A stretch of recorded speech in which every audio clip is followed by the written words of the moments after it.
வணக்கம். என்னுடைய பெயர் S Murugaiah, retired deputy commissioner of labour. இங்கே இருக்கிற எல்லாருக்கும் இங்கே இருக்கிற உங்களுக்கெல்லாம் ஒரு சான்ஸ் கிடைச்சிருக்காது. எனக்கு கிடைத்த ஒரு பெரிய பாக்கியம் என்னென்னா, நானும் சீனியரும் B Ed classmates BL evening college ஒரு ஒன்றா பண்ணோம். சார் வந்து எனக்கு வர்றதுக்கு ஒரு நாள் சரீரில் குடிச்சிட்டு வர்றதுக்கு முன்னாடி கிட்ட வந்தாங்க. நான் ரிட்டையர்ட் ஆன பிறகு சார்கிட்ட வந்து ஜூனியராக ப்ராக்டிஸ் பண்ணக்கூடிய ஒரு வாய்ப்பு எனக்கு கிடைச்சது. அதனால் சாருக்கு என்னுடைய நன்றியை தெரிவித்துக் கொள்கிறேன். உடல் சாருடைய என்னன்னா, முதல்ல உடல் ஆரோக்கியம் ரொம்ப முக்கியம். அதுக்கப்புறம் தான் மற்ற செயல்களெல்லாம் இருக்கணும். அவர் சொல்லிக் கொடுத்த வழிமுறைகள், ஆயுள் புல்லிங், முத்திரை, இதெல்லாம் சமீப காலமாக நாங்கள் பண்ண போகிறோம். பார்த்தீங்கன்னா, இப்போ மாத்திரைகளுடைய அளவு வந்து குறைஞ்சி போச்சு. எல்லாரும் வந்து மாத்திரை போட்டு எல்லாம் காலத்தை ஓட்டி இருந்தது. இந்த பயிற்சி முறையில் வந்து அவருடைய ஆலோசனை கணக்கு அந்த பயிற்சி பெற்றதுனால இன்னைக்கு வந்து மாத்திரையுடைய அளவு குறைஞ்சிருக்கு. ஹெல்த் நல்லா இருக்குது. காலையில் 5 மணிலேருந்து ராத்திரி 11 மணி வரைக்கும் வேலை செஞ்சாலும் ஒரு டயர்ட்னஸ் இல்லை. இல்லாட்டா சாதாரணமாக வந்து ரொம்ப டயர்டாகிட்டு போச்சு. சின்ன வேலை பார்த்தா கூட சாருடைய அறிவுரை ஏற்று நாங்கள் இதெல்லாம் பயிற்சி எடுத்துக்கிறதுனால எனக்கு வந்து ஒரு நல்ல ஒரு ஆரோக்கியம் கிடைச்சிருக்கு. அதனால் நான் சாருக்கு மிக்க நன்றியை தெரிவித்துக் கொள்கிறேன். அவர்கள் 100 ஆண்டு காலம் வாழ்ந்து இதே மாதிரி மீட்டிங் நடத்தணும் சொல்லி கேட்டுக்கொண்டு வாய்ப்புக்கு நன்றி.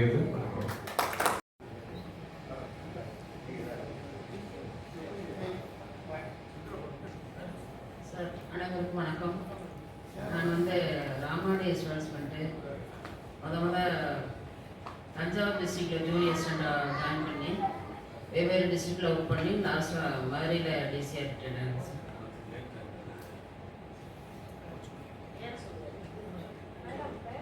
சார் என் பேர் இந்திரவள்ளி. ஹலோ, அனைவருக்கும் வணக்கம்.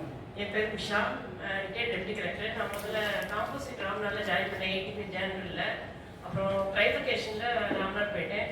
அப்புறம் சார்ட்ட வேலை பார்க்குற பாக்கி எனக்கு கிடச்சிச்சு. நான் வந்து C4 இருந்தேன், சார் C1 சீனியர் அசிஸ்டண்டாக இருந்தாங்க. அப்போலாம் வந்து அசிஸ்டண்ட்டாக ரொம்ப நாள் இருப்பாங்க. அப்புறம் டிடிஆருக்கு கூட சில பேர் மதுரையிலலாம் கஷ்டம் கேட்காம வந்துட்டாங்க. அவங்கள ரொம்ப சீனியர் அசிஸ்டன்ட். டிடிஆருக்கு முன்னாடி ரிட்டையர் ஆகிட்டாங்க பாவம். நான் வந்து அப்போ நான் டிஸ்ட்ரிக்ட் அரசு கேட்டப்போ ராமசுப்பு சங்கர் சுப்புன்னு ஒருத்தர் பிஹெச் இருந்தாரு. ஏமா அது நியூ ஃபார்மேஷன் டிஸ்ட்ரிக்ட் நீ போகாத, நீ இதெல்லாம் சீக்கிரம் டிஆர் ஆயிடுவ அப்படிலாம் சொன்னார். அப்போ கல்யாணம் ஆயிடுச்சு, எங்கள் வீட்டில் டிவிஎஸ், அப்புறம் வர முடியாது. அப்போ பிள்ளையெல்லாம் பிறந்த உடனே எப்படியாவது நான் சார் ஜூனியர் ஸ்டூட்டாகவே ரிட்டையர் ஆகிறேன் சார், நீ மதுரைக்கு போனால் போதும் அப்படின்னு சொல்லிட்டு வந்தேன். ஆனால் அந்த ஜென்ரேஷன் மாறி நான் வந்து நம்ம மதுரை டிஸ்ட்ரிக்டே ஒரு டெப்டி கலெக்டர் ஆகிட்டோம் அப்படின்னா எனக்கு ரொம்ப ஆச்சரியம் தான். இப்போ வரைக்கும் ரொம்ப சீக்கிரம் வந்துடுறாங்க. குரூப் 2 எழுதி அப்படி வந்துடுறாங்கல்ல. நான் வந்து காசாரா ராமநாடு மதுரையில் இருந்தேன். டிஸ்ட்ரிக்ட் அரசு வந்த பிறகு டெப்டி கலெக்டராக விருதுநகர் போனேன். ஆனால் சாரில் எனக்கு பார்த்த மாதிரி அவங்கள பிஏ எலெக்ஷன் தான் வந்தேன் ஃபர்ஸ்ட். அப்புறம் டெப்டி கலெக்டர் ஸ்டாஃப்ஸ் இருந்தேன். ரிட்டையர்மெண்ட் ஸ்டேஜில் ACULT நீங்கள் வந்துட்டேன். அந்த ராம்நாட்டில் வேலை பார்த்த ஒரு பேஸ்மெண்ட்டு வடிவேல் சொன்ன மாதிரி பேஸ்மெண்ட் நல்லா இருந்தால் தான் பில்டிங் நல்லா இருக்கும். அதனால எனக்கு ராம்நாட்டில் வந்து நல்லா பிஆர் பதிகிறதுலேருந்து எல்லாமே சாரு துரை சார் இருந்திருப்பார். அவங்க 2 பேருமே நல்லா ட்ரெயின் பண்ணாங்க. அதனால நான் நல்லா ஷைன் பண்ணேன். டெப்டி கலெக்டராக எந்த ஒரு பிரச்சனை இல்லாமல் வித்தின் 1 மந்த்தில் எல்லா பெனிஃபிட்டும் வாங்கிட்டேன். இப்போ போன வருஷம் வந்தேன் 31/5 நினைக்கிறேன். இதோட கொஞ்சம் ஃபீவராக இருந்துச்சு, வர முடியுமோ ரொம்ப நினச்சேன். ஆனால் அவங்களாம் பார்க்கணுன்ற உந்துதலில் மாத்திரை போட்டுட்டு வந்துட்டு இன்னைக்கு சரியாக பேசக்கூட முடியல. நம்ம மாநில அரசோடு சேர்ந்து மத்திய அரசு சார் வந்தது மிக்க மகிழ்ச்சி. இதே மாதிரி அடுத்த வருஷமும் நம்ம எல்லாரும் ஒன்றா சேர்ப்போம். வந்து வான் கூப்பிட்டுச்சு, வாப்பா அப்படின்னு. நான் ராம்நாட்டில் தான் வீடெல்லாம் இருக்கு. நான் பேரைங்களை பார்க்கறதுக்காக என் மகள வீட்டில் வந்து இருக்கேன். மகள் பேங்க்ல ஒர்க் பண்ண யூனியன் பேங்க் எக்ஸாம் எழுதி பாஸ் பண்ணி இப்போ பேரைங்களுக்காக வந்தேன். இந்திரவழி கூப்பிட்ட உடனே சரி எல்லாரையும் பார்க்கலாம் அப்படின்னு சொல்லிட்டு தான் போன வருஷம் தான் நான் வந்தேன். இந்த வருஷமும் இந்திரவழி மறக்காம வந்துருப்பா எந்திராத அப்படின்னு சரி எல்லாரையும் பார்க்கலாமே அப்படின்னு சொல்லிட்டு வந்தேன். சார் வந்து இத்தனை வருஷமா ஒரு கெட் டுகெதர் நடத்துறது வந்து ஒரு ரொம்ப பெரிய விஷயம். இன்னும் சாருக்கும் அவர் குடும்பத்துக்கும் இன்னும் நீண்ட ஆயுளையும் நல்ல சுகத்தையும் பலத்தையும் தரணும். இன்னும் பல வருஷங்கள் அவர் இந்த கெட் டுகெதர் நடத்தணும், நம்ம எல்லாரும் வரணும் பார்க்கணும் அப்படின்னு நான் ஆண்டவனை கேட்டுக்கிறேன். இந்த வாய்ப்பை எனக்கு தந்ததுக்கு உங்க அனைவருக்கும் நன்றி, வணக்கம். அனைவருக்கும் வணக்கம். ராமநாதபுரம் மாவட்டம். என் பேர் கதிரேசன், ரிட்டையர்டு தாசில்தார். ராமநாதத்தில் தாசில்தாராகவே ரிட்டையர்டாக அண்ணனுடைய இடத்துலையே பணிபுரிஞ்சு அவங்க வேலை பார்த்த அந்த எம்எஸ்சி, அவங்க வேலை பார்த்த ராமநாடு தாசில்தார், அவங்களுடைய வழிகாட்டுதலில் அந்த இடத்துலையே இருந்து பணிபுரிந்தோம் என்பது எங்களுக்கெல்லாம் அந்த பெருமை. அதனால தான் தொடர்ந்து நாங்கள் இந்த கெட்டுவதற்கு வந்துட்டுருக்குறோம். அவங்களுடைய வழிகாட்டுதலில் நாங்கள் சிறப்பாக பணிபுரிந்தோம் என்ற பெருமையோடு நாங்கள் சொல்லிக்கொள்வோம். ஏன்னா அவங்க அந்த சகோதரி சொன்னது மாதிரி ராமநாதபுரம் மாவட்டம் அந்த பணியில் எவ்வளவு சிறப்பாக இருப்பாங்கிறதுக்கு நாங்கள்லாம் உதாரணமாக இருந்து வேலை பார்த்து அதே மாதிரி அசோசியேஷன் ஆக்டிவிட்டீஸ்லையும் அவங்களுடைய வழிகாட்டுதலில் பணிபுரிந்து நிம்மதியாக ரிட்டையர்ட் ஆகி ஊர்லேயே இருக்கிறோம். பரமக்குடியில் வசித்து வருகிறார் அண்ணன் அவர்கள் இன்னும் நல்ல உடல் நலத்தோடும் மனநலத்தோடும் நீண்ட நாள் வந்து தொடர்ந்து இந்த கெட்டுவதரை நடத்தணும் என்று வாழ்த்தி வணங்கி வாய்ப்புக்கு நன்றி தெரிவிக்கிறேன். நன்றி. அனைவருக்கும் வணக்கம். எனது பெயர் அன்புநாதன். துணை ஆட்சியராக பணிபுரிந்து வருகிறேன். ராமநாதபுரம் மாவட்டத்தில் ஒரு 30 ஆண்டுகள் பணிபுரிந்துள்ளேன். எனக்கு முன்னாடி நண்பர் கதிரேசன் சொன்னது போல அண்ணன் பணிபுரிந்த இடத்துல எல்லாம் நாங்கள் பணிபுரிந்தோம். நானும் பணிபுரிந்தேன். அவங்க எம்எஸ்ஆர் இருந்தாங்க, நானும் எம்எஸ்ஆர் இருந்தேன். அவங்க ராமநாதபுரம் தாசில்தாராக பணிபுரிந்தாங்க, நான் தாசில். அந்த போர்டில் வரும்போது தெரியும் எங்களுக்கு அண்ணன் பேர் இருக்க இடத்துல எங்கள் பேர் பின்னாடி சேர்ந்துருக்கின்றப்ப எங்களுக்கு பெருமையாக இருக்கும். அந்த எம்எஸ்ஆர் பணிபுரியறப்ப அண்ணன் பயன்படுத்திய ஒரு 3 மேஜர் ஆக்ட்ஸ்னு ஒரு புக்கு வச்சுருந்தாங்க, தமிழ் இது. இப்போ அதுக்கு 3 மேஜர் இப்போ வேற ஆக்ட் வந்துருச்சு. அந்த புக்கு ஒன்று இருக்கும். அந்த புக்கு எனக்கு அங்கே செக்ஷனில் இருக்கும்போது இருந்தேன். சரி, அதை எடுத்துட்டு நம்ம வச்சுக்கலாமா, கையெழுத்து போட்டு வச்சுருந்தேன்.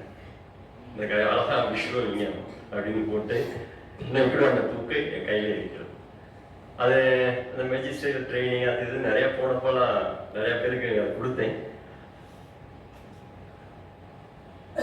அண்ணனை பற்றி சொல்லணும்னா, நான் ஒரு கேஸுக்காக சமீபத்தில் அவங்கள்ட்ட ஒரு நண்பர், பாதிக்கப்பட்ட நண்பரை கூட்டிகிட்டு போனேன். அந்த நண்பருடைய கதையை கேட்டவொடனே அண்ணன் சொல்லிட்டாங்க, இதில் ஒன்றுமே பண்ண முடியாது, நீங்கள் வந்து யாரையும் வழக்கறிஞர்களை போய் பார்த்தீங்கன்னா எல்லா வழக்கறிஞர்களும் வழக்கு தொடுப்பதற்கு தயாராக இருப்பாங்க. நீங்கள் போனீங்கன்னா ஈஸியாக ஃபைல் பண்ணுவாங்க, கேஸ் ஃபைல் பண்ணுவாங்க. ஆனால் அதில் வந்து நமக்கு நியாயம் கிடைக்கிறதுக்கு ரொம்ப வாய்ப்பு கம்மி அப்படின்னு சொல்லி ஒரு சரியான ஒரு வழிகாட்டுதல் சொன்னாங்க. அது சொன்னோடனே அந்த சமயத்தில் ஒரு ஃபோன் வருதான் எனக்கு. எங்களை நான் வச்சுட்டு அவங்க பேசுகிறாங்க. அந்த ஃபோனில் அவங்க பேசிட்டு இருக்கிறத நான் அப்சர்வ் பண்ணேன். அது தவறு இல்லை. எங்கள் திருப்பரங்குன்றத்துலேருந்து ஒரு பாதிக்கப்பட்ட நண்பர், ஒரு கிராம உதவியாளர் பேசுகிறார். சரியா?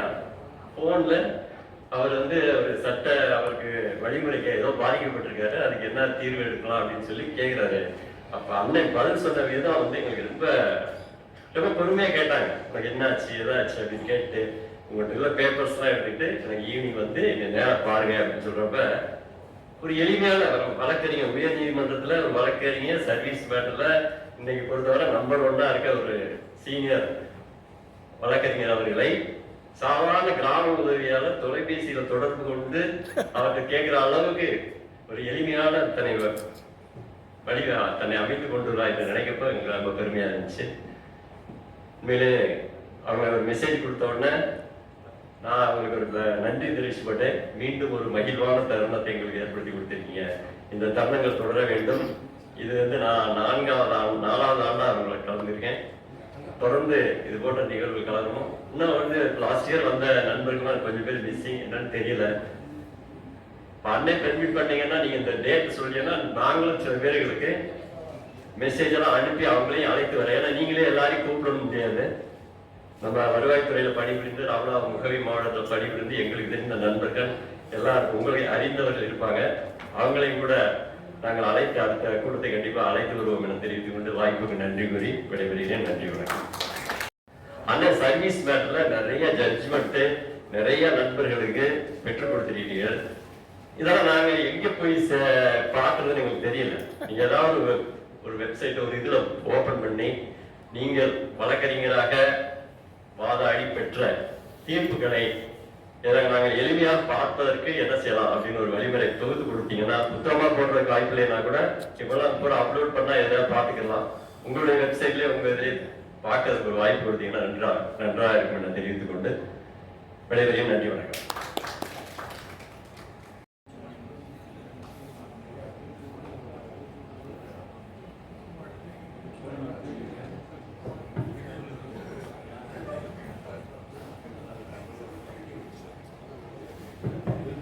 அனைவருக்கும் வணக்கம்.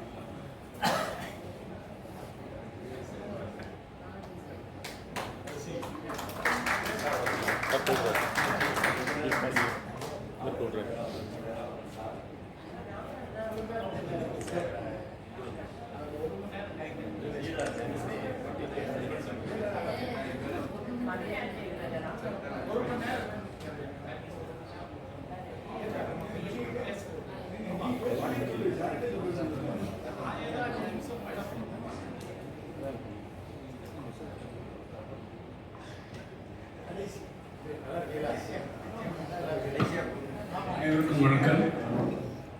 இந்த விழாவிற்கு நான் கலந்து கொண்டது ஒரு பெருமையாக இருக்கிறது. எனது உறவினர் குமார் அவர்கள் அன்னைக்கு இந்த மாதிரி ஒரு விழா வச்சுருக்கான், நீங்கள் கண்டிப்பாக வரைக்கும் நல்லா இருக்குன்னு சொன்னார். அவங்க நீங்கள் எல்லாரும் சொல்லுறது கேட்கும்போது ரொம்ப சந்தோஷமாக இருக்குது. உண்மையான வழிகாட்டல், உண்மையான ஒரு மீனாட்சி கிருமையில் ஒரு அருமையான ஒரு அற்புதமான ஒரு அரசு ஊழியர் இருக்காருன்னா அதனால தான் சொல்லணும். இது என்னோட ஒரு பர்சனல் கேஸ்னா, I am joint director retirement agriculture டிபார்ட்மெண்ட்டில் ஜாயின்ட் டைரக்டர் அக்ரிகல்ச்சராக இருக்கேன். மதுரையில் இருக்கேன், திண்டுக்கல்ல இருக்கேன். இந்த கொப்பரை தங்கான யூனிவர்சல் ஒரு பெரிய கேஸ் இருக்குது. அது ஒரு 40 பேரை நாங்கள் அலிகேஷனில் அண்ணன் பண்ணேன். லோயர் கேடர் எல்லா கேடரும் அண்ணன் தான் பண்ணாங்க. The best judgment award Madurai district court அண்ணன் சொல்லி அந்த கிடச்சிருந்தேன். The secretary behind the bar, almost behind the bar. அந்தளவுக்கு 2 கொஸ்டின் கேட்டு ஜட்ஜு யாருக்கும் எந்த பனிஷ்மெண்ட்டும் கொடுக்காம அப்படி எல்லாரையும் ஃப்ரீ பண்ணார். 42 பேருக்கு எல்லாருக்கும் நல்லா வாழ்ந்துக்கிட்டு அது முழு காரணம் அண்ணன். எனக்கு பெரியப்பான்னு சொல்லணும், அண்ணன் தான் காரணம். அது பர்சனல் ரிலேஷன் இல்லை. அதுக்கப்புறம் அது ஐயா ஒருத்தவங்க சொன்னாங்க, அது மாதிரி நிறைய பேர் அனுப்பியிருக்கேன். அவங்களாம் எல்லாம் போட்டு 5000 ரூபாய் வாங்க மாட்டேங்கிறாங்க, 2000 ரூபா 3000 ரூபா கொடுத்து கூட வாங்க மாட்டேங்கிறாங்க. போப்பா நீ போட ரொம்ப கஷ்டப்பட்டுருக்கேன், நீ போப்பா நல்லா இருப்பான்னு சொல்லிடுறாருன்னு. இப்படி ஒரு ஜீவன் எனக்கு உறவினராகவும் உங்களுக்கு ஒற்ற நண்பராக பயந்துருக்காங்க. மீனாட்சி மீண்டும் நான் வணங்கி அவருக்கு பல்லாண்டு வாழ்கிறேன், அவருக்கு அருள்முறைய வேண்டும் என்று கேட்டுக்கொண்டு இந்த வாய்ப்பு அனைவருக்கும் நன்றி கூறி விடைபெறுகிறேன்.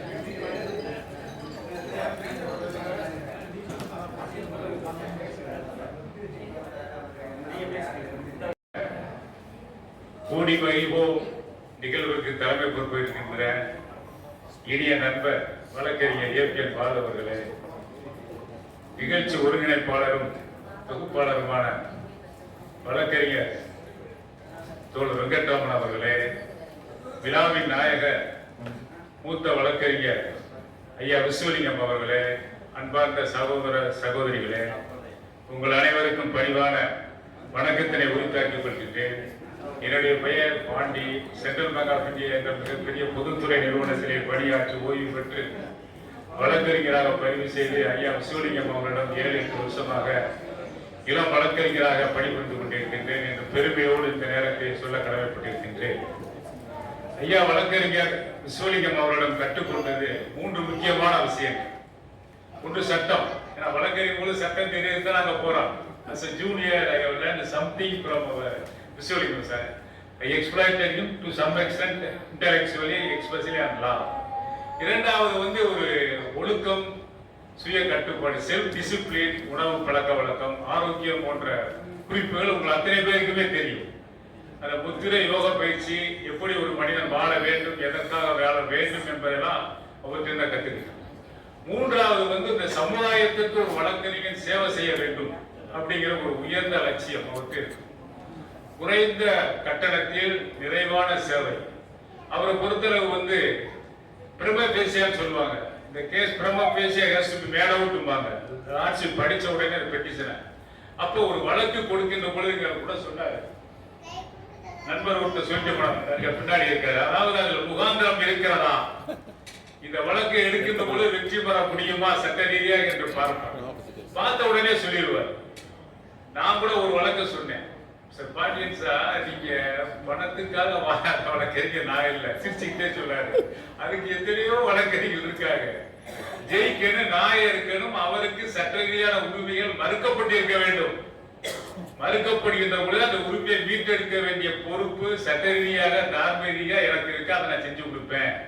அப்படிப்பட்ட வழக்குகளை கொண்டு வாங்கன்னு என்கிட்ட தாழ்மையா ரொம்ப ஃப்ரெண்ட்லியா தட்டி கொடுத்து சொன்னாரு. ரொம்ப தமாசா சொன்னாரு, அது வேற உள்நோக்கத்தோட சொல்லல. அது போன்ற ஒரு உயரிய லட்சியங்களுக்காக, ஏழை எளிய வழக்காடிகளுக்காக, ஆசிரியர், அரசு ஊழியருக்கு இருக்கின்ற நண்பர்களுக்கு எல்லாம் தெரியும். ரெவன்யூ டிபார்ட்மெண்ட் எல்லா தரப்பிலும் இருக்குமான கிராம நிர்வாக அலுவலர் இருந்து டெப்டி கலெக்டர், கலெக்டர் வரைக்கும் உள்ள வழக்குகளை அவர் எடுத்திருக்கிறார், கையாண்டிருக்கிறார். நீதியரசர்களை பாராட்டுகின்ற அளவுக்கு அவருடைய வழக்கு என்பது இருக்கு. ஏன்னா அவர் ரெவன்யூ சர்வீஸ் இருக்கும்போதே தொழிற்சங்க வாரியாக இருந்திருக்கின்றார். அத்துடன் அந்த நிபுணத்துவம் அந்த ரெவன்யூ டிபார்ட்மெண்ட்ல வந்து சொல்லுவாரு, சொல்லுவாரு பிஎம் கலெக்டரா இருந்திருக்கேன், குண்டா சாக்ட்லாம் சொல்லுவாரு. கலெக்டர் என்ன சொல்லுவாங்க, அதுக்கு என்ன நான் குறிப்புகள் எடுத்த உடனே டூ வாட் ஐ சே அப்படின்னு சொல்லுவாரு.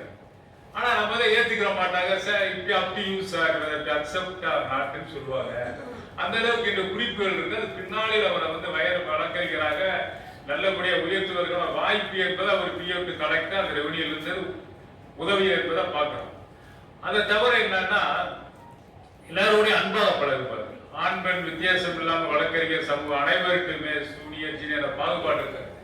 சில சந்தேகங்கள் கேட்டா எல்லாருக்குமே சொல்லிக் கொடுப்பாரு. இந்த சர்வீஸ் மேட்டர் தான் சார் எடுப்பாரு. அப்ப சர்வீஸ் மேட்டரை வந்து கேட்பாங்க. அதுல இப்படி அப்படி வாங்க போங்கன்னு சொல்ல மாட்டார். தெரிஞ்சதை அப்பயே சொல்லி அப்பயே செய்யுங்க.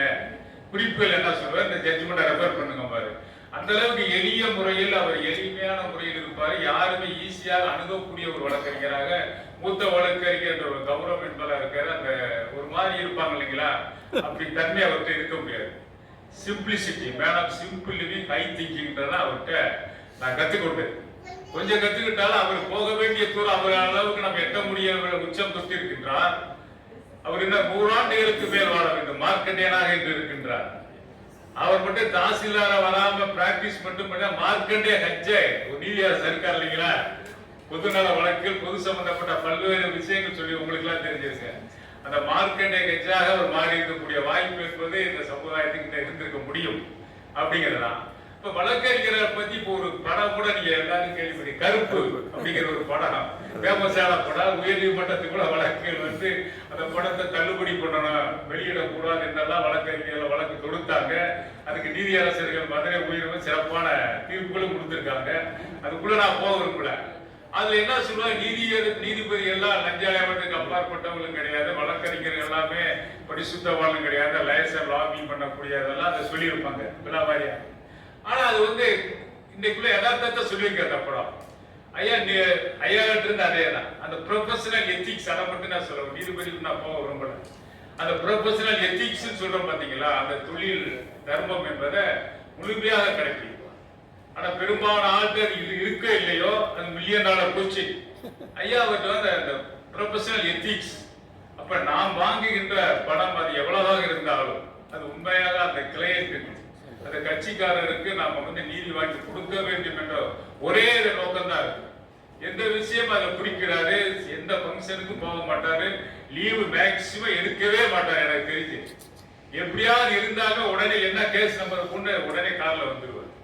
அந்த அளவுக்கு அந்த தொழில் செய்யும் தொழிலே தெய்வம், அந்த கர்மமே கண்ணாயினார் என்ற அளவுக்கு தன்னை முழுமையாக அர்ப்பணித்துக் கொண்டிருக்கின்ற ஒரு மூத்த வழக்கறிஞரை பார்க்கின்றோம். அவரோட ஜூனியராக இருப்பதை மிக பெருமையாக கருதுகிறோம். அது அந்த சமூக சேவை என்று சொல்கின்ற பொழுது வழக்கறிஞர் என்பது வழக்காடி பணம் சம்பாதிக்கிறது தான் நோக்கம், அப்படிதான் இருக்க முடியும். ஆனா அவரை பொறுத்தளவு பணம் சம்பாதிப்பது மட்டுமே நோக்கம் அல்ல, சேவை என்பது செய்யணும். ஏன்னா வழக்கறிஞர் என்பது யாருமே கேட்க முடியாத கேள்வி எல்லாம் இந்த சமுதாயத்திற்காக, சமுதாய மேம்பாட்டுக்காக, சமூக நீதிக்காக, குரலற்றவர்களின் குரலாக, விளிம்புநிலை மக்களுக்காக குரல் கொடுக்கும்னா வழக்கறிஞர். வருது கேஸ் வருது, பணத்தை சம்பாதிக்க போறாரு, சோ மெனி அட்வொகேட்ஸ்ல இருக்கு. ஆனா அந்த சமுதாயம் மாற வேண்டும் அப்படின்றதெல்லாம் பார்க்கின்ற பார்வை வந்து அவருக்கு இருக்கு. அது நம்மளுடைய ஐடியாலஜி, என்னுடைய ideology, Balu sir, Venkatraman sir போன்ற ஒரு முற்போக்கான இடதுசாரி சிந்தனை உள்ளவங்க எல்லாம் அதை ஈர்க்கப்படுவோம் சார். ஏன்னா அந்த அளவுக்கு ஒரு முற்போக்கான சிந்தனை உள்ளவர். அதைத்தான் நான் சொன்னேன், சிம்பிள் லிவிங், ஹை திங்கிங் என்று. அது எல்லாத்தையும் எதிர்பார்க்க முடியாது. அது மாதிரி ஒரு என்னமோ நடக்குது போய்கிட்டே இருப்பாங்க வழக்கு. அவரை பொறுத்தவரை அப்படி என்ன சார் பாண்டியன் சார் இப்படி நடக்குது, உச்ச நீதிமன்றத்தில் ஏன் இப்படி தீர்ப்பு கொடுத்தாங்க, அப்படியெல்லாம் விமர்சனம் பண்ணுவோம். அது ஓப்பனா நம்ம பேச முடியவில்லை என்றாலும் எங்களுக்குள்ள அந்த கருத்து பரிமாற்றம் என்பது இருக்கும், அந்த ஆதங்கத்தோட இருக்கு அவருக்கு.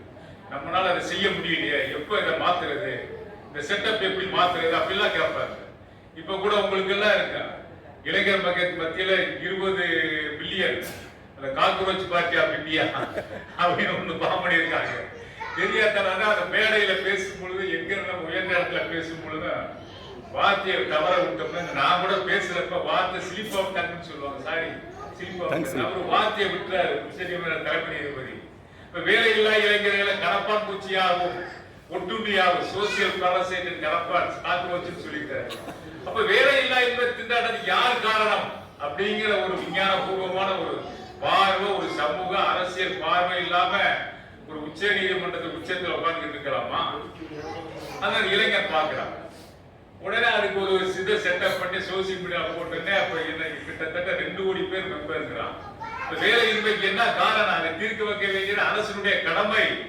2 கோடி பேருக்கு வேலை தருவோம் என்று சொன்னீங்களே, என்ன ஆச்சுன்னு கேட்கறத விட்டுட்டு அந்த இளைஞர்களுடைய வேலை வாய்ப்பு என்னென்னமோ படிச்சிருக்காங்க, குவாலிபிகேஷன் இருக்கு, அந்த வேலை நோ வேகன்சி.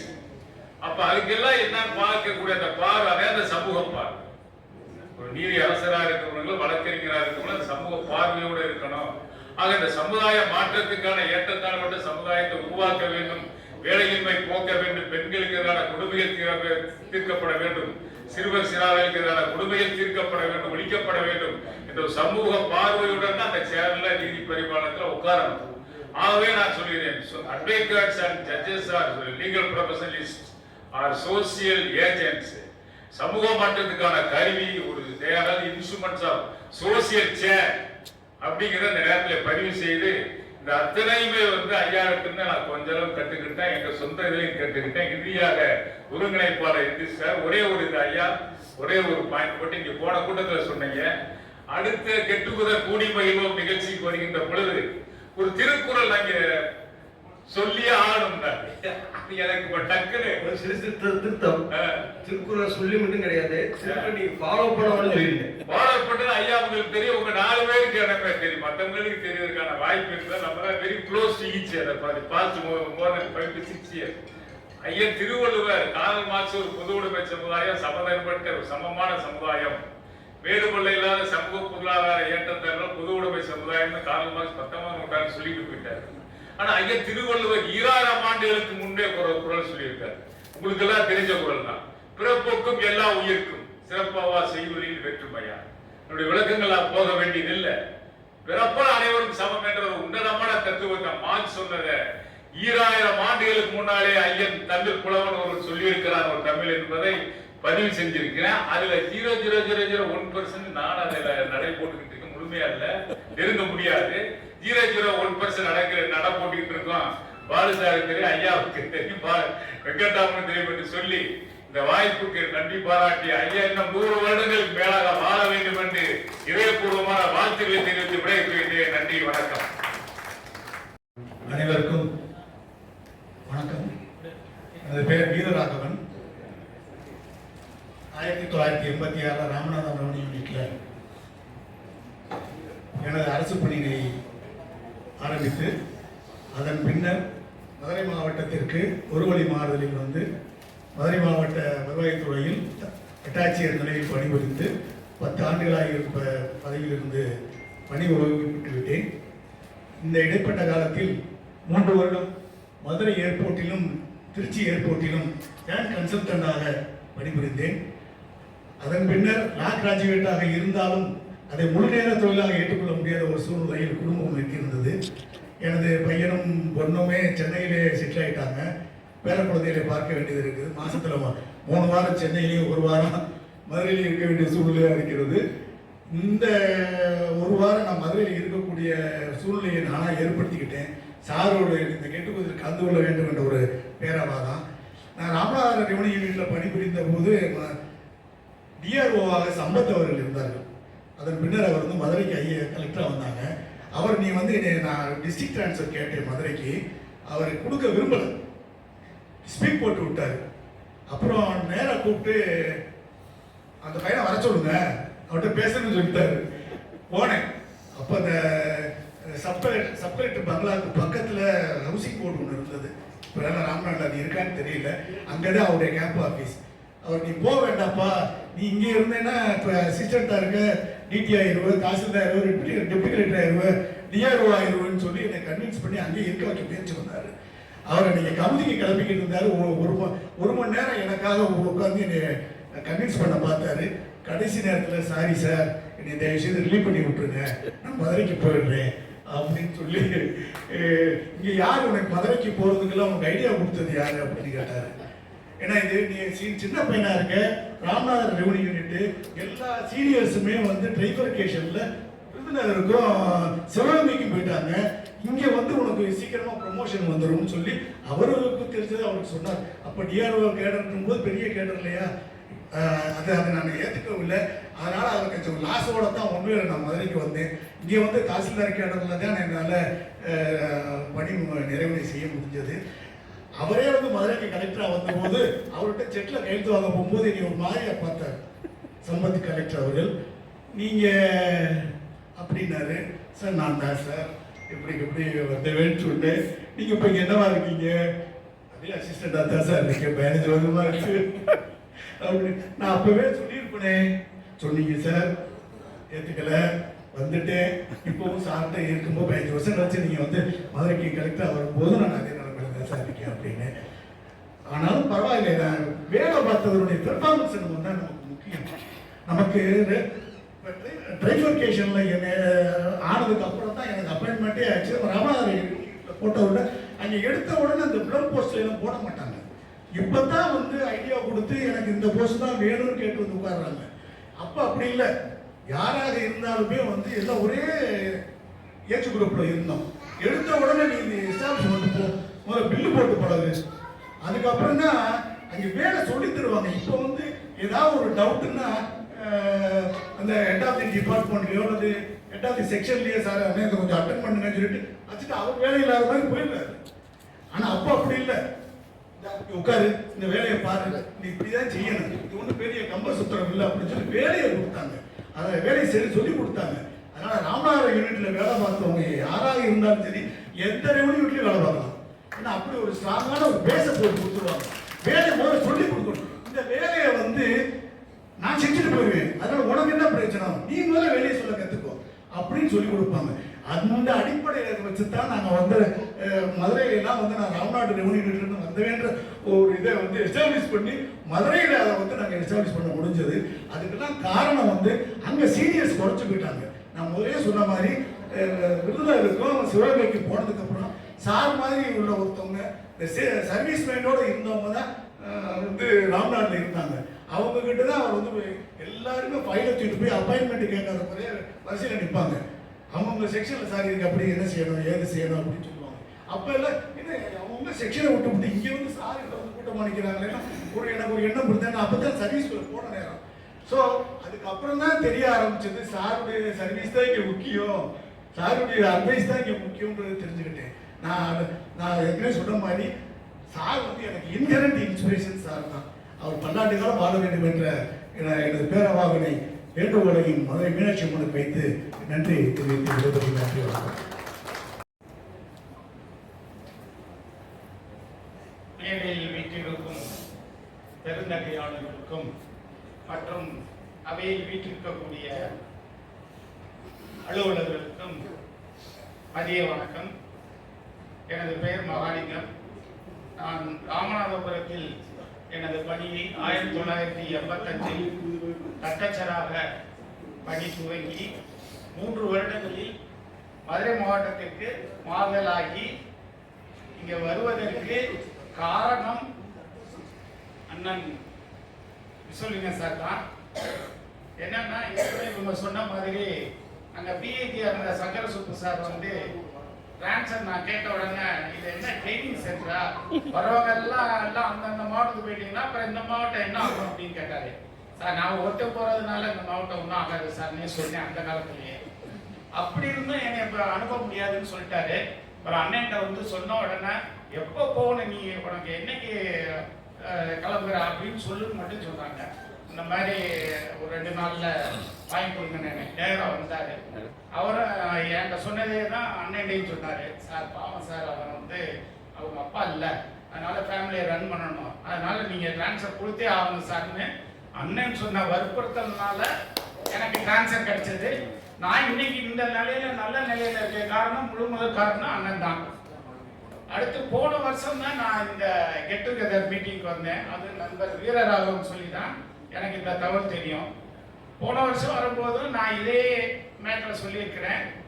85ல் நான் பணி தட்டச்சராக ஏற்று கிட்டத்தட்ட 8.5 வருஷம் தட்டச்சராகவும் 13 வருஷம் உதவியாளராகவும் அப்புறம் 4.5 வருஷம் துணை வட்டாட்சியராகவும், அதே மாதிரி தாசில்தார்ல 5 வருஷம், அதுக்கப்புறம் 3.25 வருஷம் துணை ஆட்சியராக பணியாற்றி மதுரை மாவட்டத்தில் இன்ஸ்பெக்ஷன் செல் ஆபீசராக இருந்து 2019ல் பணி ஓய்வு பெற்றேன்.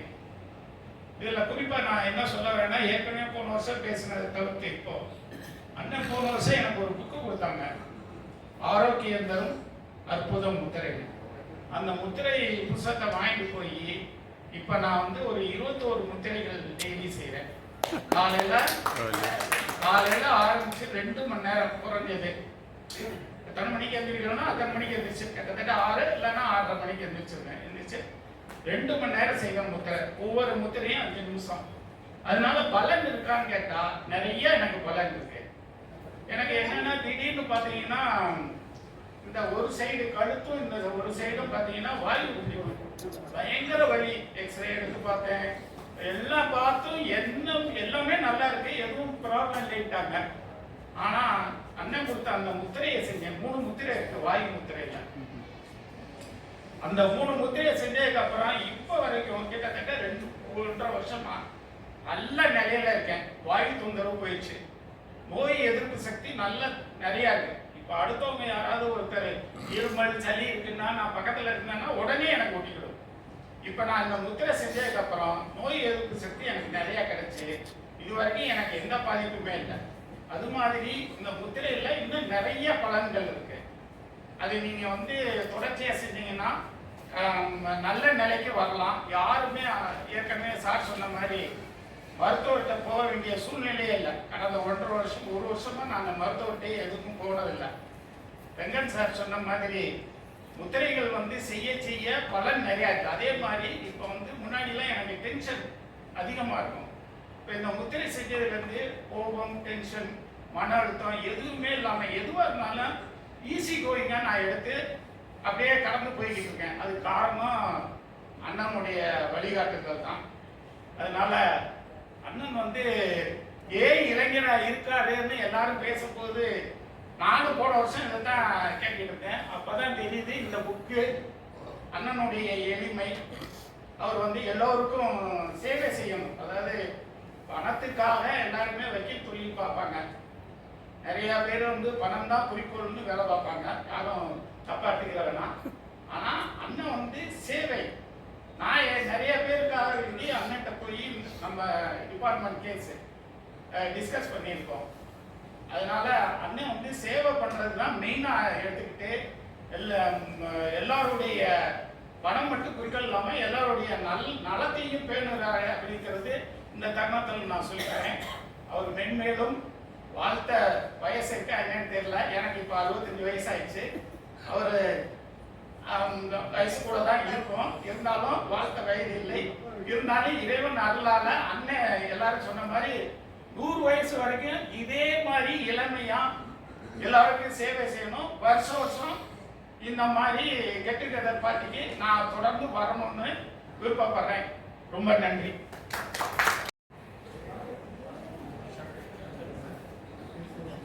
இந்த கூடி மகிழ்வோம் நிகழ்ச்சியில் பங்கேற்றிருக்கின்ற சான்றோர்கள் அனைவரையும் வணங்கி மகிழ்கிறேன். அண்ணன் விஸ்வலிங்கம் அவர்களுடைய இந்த கூடி மகிழ்வோம் நிகழ்ச்சி கெட்டுகதரில் கடந்த 3 ஆண்டுகளாக நான் பங்கேற்று இந்த விழாவில் கலந்து கொண்டிருக்கிறேன். இதில் சமீபத்தில் பார்த்தீங்கன்னு சொன்னீங்கன்னா நான் என்னை பற்றி முதல்ல சொல்லிடுறேன். என் பெயர் குமார். நான் ஒரு ஓய்வு பெற்ற வட்டாட்சியர். எனக்கு முதல்ல அப்பாயின்மெண்ட் ராமநாதபுரம், பிறகு மதுரைக்கு ஆப்ஷன் கொடுத்து வந்துட்டேன். அதனால எனக்கு அனுபவ பாத்தியத ராம்நாட்லேயும் இருக்கு, மதுரையிலும் இருக்கு. அது முதல்ல சொல்லிடணும் இல்லையா? அப்புறம் அதுக்கப்புறம் அண்ணன் அவர்களுக்கு பணிபுரிக்கக்கூடிய பாக்கியம் எனக்கு கிடைத்தது. அவர் விஷா சொன்னது போல அருகில் இருந்து ஒவ்வொன்றையும் படிப்படியாக எனக்கு சொல்லிக் கொடுத்திருந்தார்கள். அதிலிருந்து நான் தாசில்தார் கேர் வரைக்கும் அவர்கள் கூடிய நெறிமுறைகளின்படியே நடந்திருந்து என்னுடைய பணிக்காலத்தில் 2016ஆம் ஆண்டு ஓய்வு பெற்றிருக்கிறேன். சமீபத்தில் பார்த்தீங்கன்னா இந்த லீவுக்கு என்னுடைய பேரன் எங்கள் வீட்டுக்கு வந்திருந்தான். அப்போ நான் துணை தாசில்தார்லேருந்து தாசில்தார் வரைக்கும் பங்கேற்ற செய்தி நறுக்குகளை நான் சேர்த்து வச்சிருந்து ஒரு புஸ்தகமாக ஒட்டி வச்சிருந்தேன். இதில் வட்டாட்சியர் குமார் பங்கு பெற்றார், அந்த தேர்தல் நடந்தது, இது பூராத்தையும் நான் விட்டு வச்சிருந்து என் பேரனுக்கு காட்டணுங்கிற நோக்கத்திலே நான் சேர்த்து வச்சிருந்தேன். அதில் 2 செய்தி நறுக்குகள் எடுத்து பார்த்தேன். அது பார்த்தீங்கன்னா ஒன்று, நம்ம டிபார்ட்மெண்ட்டில் முனியாண்டின்னு சொல்லிட்டு சரஸ்தாரா இருந்தார் சிவகங்கை மாவட்டத்தில் இருந்து. அவர் இப்போது இல்லை என்று நினைக்கிறேன். அவர் என்னன்னு கேட்டீங்கன்னா ஒரு நாள் நடைப்பயிற்சி போயிட்டு இருக்கும்போது அங்கேயே மயங்கி விழுந்துடுறாரு. விழுந்த உடனே அவரை கொண்டு போய் ஒரு அருகில் இருந்த ஒரு மருத்துவமனையில் அவரை சேர்த்துருக்குறாங்க. அப்படி இருக்கும்போது என்னாச்சுன்னா ஒரு மெடிக்கல் பில்லு கிளைம் எல்லாம் கொடுத்து அவர் பென்ஷனர் ஆகும். ஸோ இதை கொண்டு போய் கிளைம் கொடுத்துருக்குறாரு. அப்போது அந்த கிளைமை ரிஜெக்ட் பண்ணுது. வழக்கம் போல நம்ம அரசாங்கம் என்ன பண்ண ரிஜெக்ட் பண்ணிட்டோம். உடனே அந்த வழக்கை அண்ணன் அவர்கள் எடுத்து நடத்துகிறாங்க. எடுத்து நடத்தி நீதியரசர் விமலா என்று நினைக்கிறேன். அந்த வழக்கை நடத்தி முடிச்ச உடனே இவர் உடல்நலக்குறைவு ஏற்பட்டது உண்மை. அது அந்த அப்ரூவ்டு மெடிக்கல் ஹாஸ்பிட்டலில் தான் பண்ணணும்னு என்ன இருக்கிறது. அதனால அவருக்கு 92,000 ரூபாய் நீங்கள் கொடுத்தே ஆகணும் என்ற ஒரு அற்புதமான உத்தரவை அவர்கள் வாங்கி தந்தார் என்ற செய்தி நாளுக்கு நல்லா கைதட்டியா ஸ்ட்ராங்கா இருப்பார். அதனால அந்த அந்த ஒரு அற்புதம் இன்றைக்கும் கூட அதை முன்னுதாரணமாக கொண்டு பல பேர் பலன் பெற்றுக் கொண்டிருக்கிறார்கள். அது ஒண்ணு. இன்னொரு வழக்கு இன்னொரு அதே செய்தி நேரத்தில் இன்னொரு ஒரு விஷயத்தை பார்த்தேன். அது என்னன்னு கேட்டீங்கன்னா சிவகங்கை மாவட்டத்தில் ஒரு வட்டாட்சியர், அவருக்கு என்னன்னு கேட்டீங்கன்னா ஒரு இவிஎம் மிஷினை கொண்டு போய் என் நினைவு சரியா இருக்குமா சேலத்திலேயோ அல்லது சென்னையிலோ கொண்டு ஒப்படைக்கக்கூடிய பொறுப்பு கொடுத்துருந்தா அவருக்கு லீவ் போட்டுட்டார். தவிர்க்க முடியாது, அவருக்கு என்ன சூழ்நிலையோ தெரியல, லீவ் போட்டாரு. உடனே அவருக்கு பதிலாக வேறொரு தப்பை இந்த பணியை பாருங்கன்னு சொல்லிட்டு அவர் மேல 17B சார்ஜஸ் போட்டாங்க. அவர் பேரெல்லாம் எனக்கு சரியா நினைவில்லை. 17B சார்ஜஸ் போட்ட உடனே அண்ணன்கிட்ட வந்தது அந்த கேஸ். அந்த இதுல மிக கடுமையான கண்டனங்கள் இருக்கு. ஏன்னா தேர்தல் கமிஷன்ல இருந்து நம்ம மேல அந்த எலெக்ஷன் டைம்ல போட்ட சார்ஜஸ் இருந்ததுன்னா தேர்தல் கமிஷன் வரைக்கும் போய் அதுக்கப்புறம் அவங்ககிட்ட அப்ரூவல் வாங்கிட்டா நம்ம அந்த சார்ஜில் இருந்து வெளியே வர முடியும். கடுமையான நடவடிக்கைகள்லாம் எடுப்பாங்க. இது சாதாரண அந்த அவர் அந்த மிஷனுக்கு லீவ் போட்டுட்டு போயிட்டாருங்கிறத தவிர அவர் வேற எந்த தப்பும் பண்ணல. எனவே வேற ஒருத்தர் மூலமாக அந்த மிஷின் போய் சேர்ந்துருச்சு. இதுல என்ன அரசுக்கு நஷ்டம் வந்துருச்சு, தேர்தலுக்கு என்ன இடையூறு வந்துருச்சு அப்படின்னு அந்த நீதியரசர் கடுமையான விமர்சனங்களை அந்த வழக்கில் வைத்திருந்தேன். அந்த செய்தி நடத்தில நான் படிச்சிருந்தேன். அந்த வழக்கை எடுத்து நடத்தியதுன்னு பார்த்தா திரு விஸ்வலிங்கம் அவர்கள் நடத்தினார்கள் அப்படின்னு போட்டிருந்தது அதுல. ஸோ இது மாதிரியான ஒரு அதே போல சில ப்ரமோஷன் கேசஸ் இப்படி 2-3 செய்தி நடத்திகள் நான் படிச்சிருந்தேன். இது போன்று சாமானியனுக்கு பயன்படக்கூடிய அளவில் வந்து அண்ணன் அவர்களுடைய சேவை இருந்தது. அவர்கள் சொன்ன மாதிரி வந்து அதிகப்படியாக வந்து ஃபீஸ் எல்லாம் வாங்குறது இல்லை. சொன்ன மிக சொற்ப, இப்போ எப்படி இருக்காங்கன்னு எனக்கு தெரியல, அது மாதிரி இருந்தது. சரி, இது வந்து துறையின் வழியாக நம்ம பணிக்காலத்தில் அண்ணனோட போயிட்டு உள்ளது. ஓய்வுக்கு பிறகு வந்து இப்போ கொஞ்சம் இந்த சைவ சித்தாந்த நூல்கள் படிச்சுட்டு இருக்கிறேன். சைவ சித்தாந்தம் என்ன, ஒன்றும் பெரிய விஷயமா இல்லை. நான் படித்து புரிஞ்சுக்கிட்ட அளவில் என்ன சொல்கிறேன், எது சைவ சித்தாந்தம்? யாவருக்குமோ இறைவனுக்கு ஒரு பிரச்சனை, யாவருக்குமோ பசுவிற்கு ஒரு வாயுரை, அது போன்ற யாவருக்குமோ முன்னும்போது ஒரு கைப்பிடி, யாவருக்குமோ இன்னரை தானே அப்படின்னு திருமூலருடைய பாடல். அது என்ன, ஒரு சாமிக்கு வந்து பெருசாக பூஜை எல்லாம் பண்ணணுங்கிற அவசியம் இல்லை. ஒரு ஏதாவது ஒரு பச்சளை, இப்போ வந்து ஒவ்வொரு கடவுளுக்கும் ஒரு பச்சளை வச்சிருப்பாங்க. மாரியம்மன் சொன்னாரு வேப்பில, விநாயகர்னா அருகம்புல்லு, இல்லை ஏதாவது பிரச்சனையா?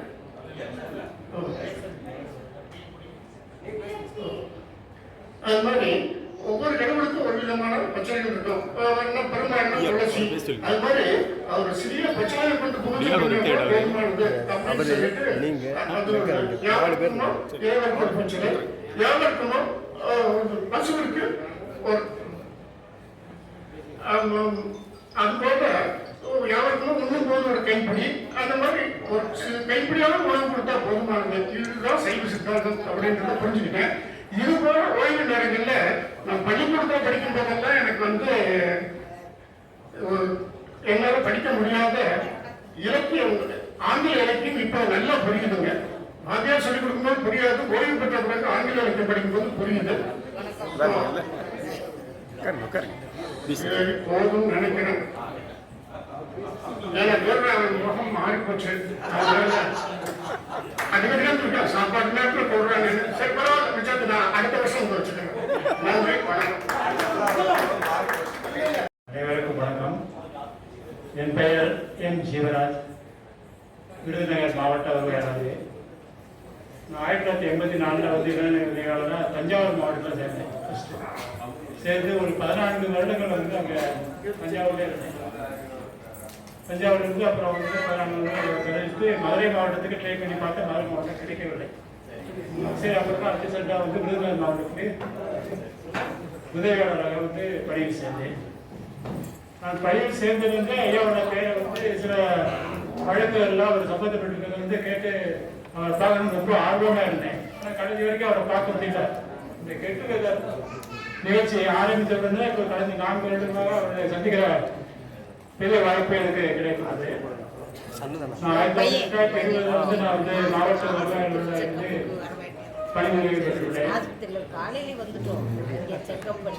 ஐயாவோட இந்த சிறப்பான ஏற்பாடுகளுக்கு வாழ்க்கை வேலையை வழங்கி மகிழ்கின்றேன். நன்றி, வணக்கம். அனைவருக்கும் வணக்கம். என் பெயர் ரவீந்திரன், டெப்டி தாசில்தார் ரிட்டையர்.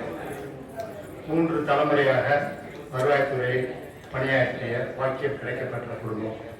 தாத்தா ரெவன்யூ டிபார்ட்மெண்ட், அப்பா ரெவன்யூ டிபார்ட்மெண்ட், நானும் ரெவன்யூவில் வேலை பார்த்தேன். என்னுடைய ஆரை உஷாமா இருக்காங்க, எங்கள் டிடி வீரராமன் சார் இருக்காரு, சூரி சார் இருக்காரு, மாரியண்ணே எனக்கு பிஏ ஆடியோ இருந்தார். தம்பி சார், ஆமாம், இதான் ஃபஸ்ட் தம்பி சின்ன வீரபாண்டி, என்னுடைய சகோதரர் குணசேகரன், பிரித்திதாஸ் ரிட்டையர். எதிரிங்க அவர். நான் ரிட்டையர் ஆகிறப்ப மதுரையில் ஒரு சின்ன பிரச்சனை, யூனிவர்சிட்டி கொடுக்க மாட்டேன்ட்டாங்க. கலெக்டர், சிரஸ்தார், டிஆர்ஓ எல்லாருமே வந்து எனக்கு வந்து ஃபேவரபுளாக இருந்தாங்க. ஐ மீன், நான் எந்த தப்பும் பண்ணலை. ஆனால் பிஹெச்டியாக இருந்த ஒரு அம்மா செந்தில்குமாரி இருந்தாங்க. அவங்க வந்து ஒரு தனிப்பட்ட காரணத்தினால என் மேலே வந்து ஒரு சார்ஜ் போட்டே ஆகணும்னு சொல்லி போட்டு எழுதி வச்சிட்டாங்க. ஆனால் அதை யாருமே கையெழுத்து போட மாட்டேன்ட்டாங்க. அப்போ அந்த நேரத்தில் என் பசங்களுக்கும் கல்யாணம் ஆகலை, நாமளும் 3 தலைமுறையாக வேலை பார்த்துருக்கோம் ரெவன்யூல. இந்த மாதிரி ஒரு சுச்சுவேஷன் நம்மளை சஸ்பெண்ட் பண்ணால் என்ன ஒரு பிரச்சனை வருமே அப்படின்ட்டு டக்குன்னு நேராக சார்ட்ட போனேன், விசுவலிங் சார்ட்ட போனேன். நான் அங்கே கருப்பாயில் விஓ இருக்கிறப்ப சார் வீடு எங்கள் எல்லாம் ஒரே ஏரியா. நான் விஓ வந்ததுனால சார் நல்லா தெரியும். அதனால் வந்து அவர் சேஞ்ச் ஆஃப் எலெக்ஷன் பூத்து கூட ஒரே நாளில் ஒரு பெட்டிஷனை கொடுத்து மாற்றினார்.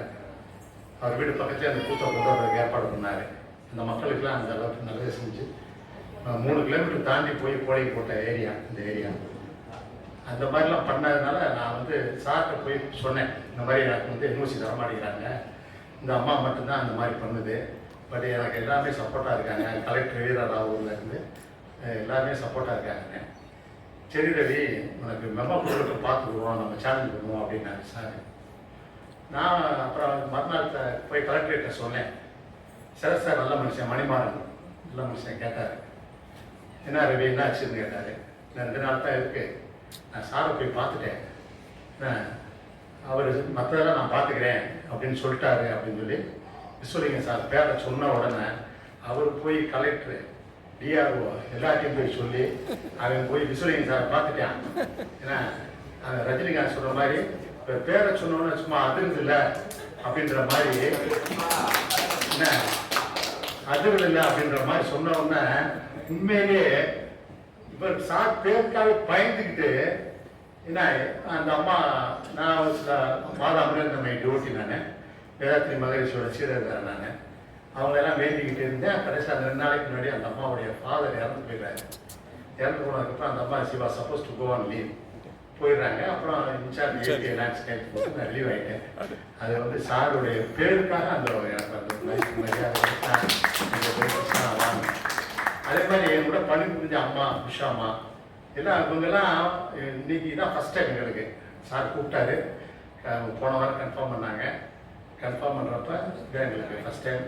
சார் வந்து எல்லாம் நல்ல மதுரை மீனாட்சி நல்லா அவரும் அவருடைய அன்பு குடும்பத்தாரும் நீராயுள் நிறை செல்வம் உயர்ப்புகள் விஞ்ஞானம் பெற்று மேலோக்கி வாழ எல்லாம் நல்லா அந்த இரையாற்றிலே வேண்டுகிறேன்.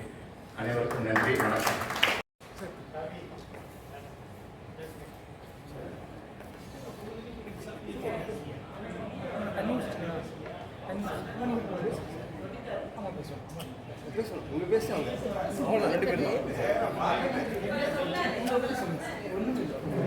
செல்ஃப் இன்ட்ரடக்ஷன்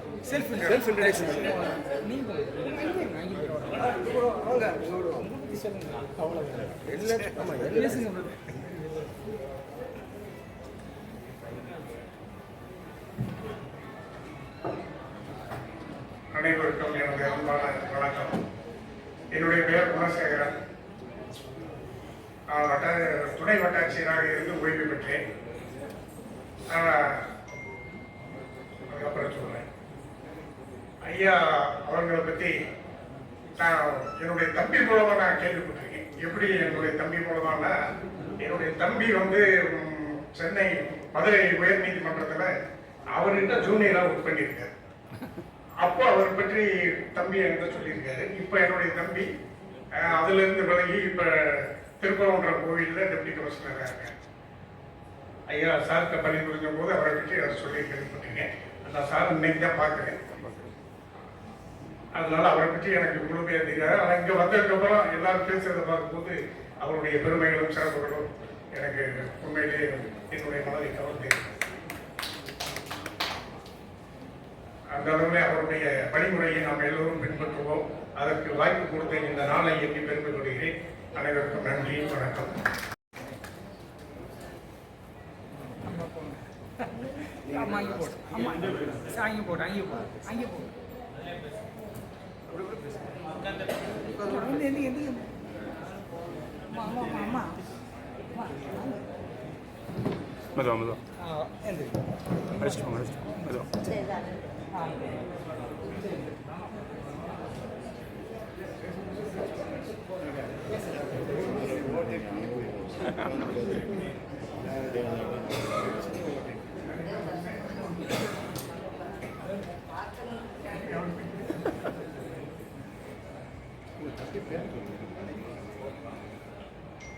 அனைவருக்கும் வணக்கம். என் பெயர் சந்திரா, ராமநாதபுரம் மாவட்டத்தை சேர்ந்தவர். நாங்கள் வந்து அது வேலைக்கு சேர்ந்த நாள்லேருந்து அவர் நான் அண்ணன் கூப்பிட்டு தான் பழக்கம்.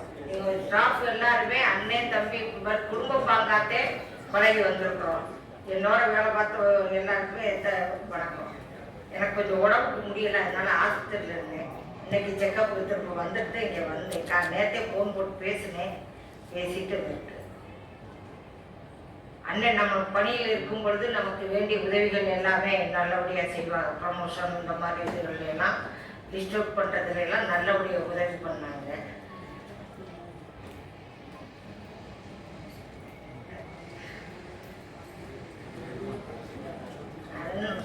நான் டெப்டி கலெக்டர் ரிட்டையர் விருதுநகர்ல இருந்தேன்.